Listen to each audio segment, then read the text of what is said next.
نحمدہ و نصلی علی رسولہ الکریم، اما بعد۔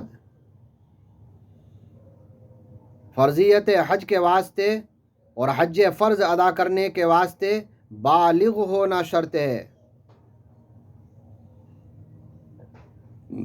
لہذا کوئی بچہ احرام باندھتا ہے، ابھی وہ نابالغ تھا اور احرام باندھنے کے بعد وہ بالغ ہو گیا، اس کا یہ حج فرض کی طرف سے ادا نہیں ہوگا۔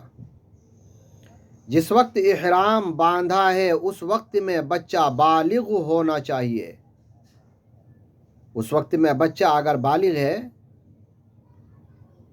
تو اس کی طرف سے پھر یہ حج فرض ادا ہوگا۔ ٹھیک اسی طریقے سے عقل کا ہونا لازم اور شرط ہے۔ کسی شخص کی عقل کے اندر فطور ہے، پاگل ہے، مجنون ہے، جنون ہے، خواہ اس کے پاس کتنا ہی مال کیوں نہ ہو، اس پر حج فرض نہیں ہوگا۔ بچے کے پاس کتنا بھی مال کیوں نہ ہو، وہ مکلف نہیں ہے شریعت کا، اس پر حج فرض نہیں ہوگا۔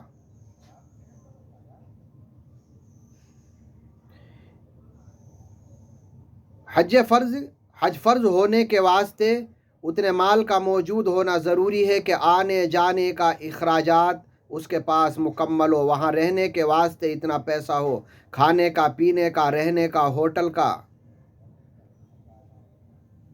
جو لازم اور ضروری ہے اخراجات، وہ اس کے پاس موجود ہونے چاہیے۔ اور اتنا پیسہ گھر چھوڑ کر جائے کہ اس کی نابالغ اولاد اور اس کی بیوی اس کے آنے تک اپنے اخراجات کو برداشت کر سکے۔ اخراجات کے اندر سرکاری طور پر تمام خرچ اس میں داخل ہے، ویزا کا خرچ داخل ہے، حج کمیٹی جو پیسہ وصول کرتی ہے اتنا پیسہ ہونا چاہیے، ٹکٹ کا پیسہ ہونا چاہیے، ویزا کا پیسہ ہونا چاہیے، وہاں رہنے کے لیے ہوٹل کا کرائے کا پیسہ ہونا چاہیے۔ حاجی لوگ جو وہاں سے سامان لاتے ہیں اس سامان کا پیسہ ہو یہ ضروری نہیں ہے۔ وہاں سے کھجوریں لاتے ہیں اور سامان لاتے ہیں، ان کا پیسہ نہیں ہے، لیکن آنے جانے کا اور وہاں رہنے کا خرچ برداشت کرنا اور اپنے بچوں کے لیے گھر پر چھوڑ کر جانا، اتنا پیسہ ہے تو حج فرض ہو جائے گا۔ گو اس پر سامان لانے کے لیے پیسہ نہ بچے، اس سے کوئی فرق نہیں پڑتا۔ وآخر دعوانا ان الحمد للہ رب العالمین۔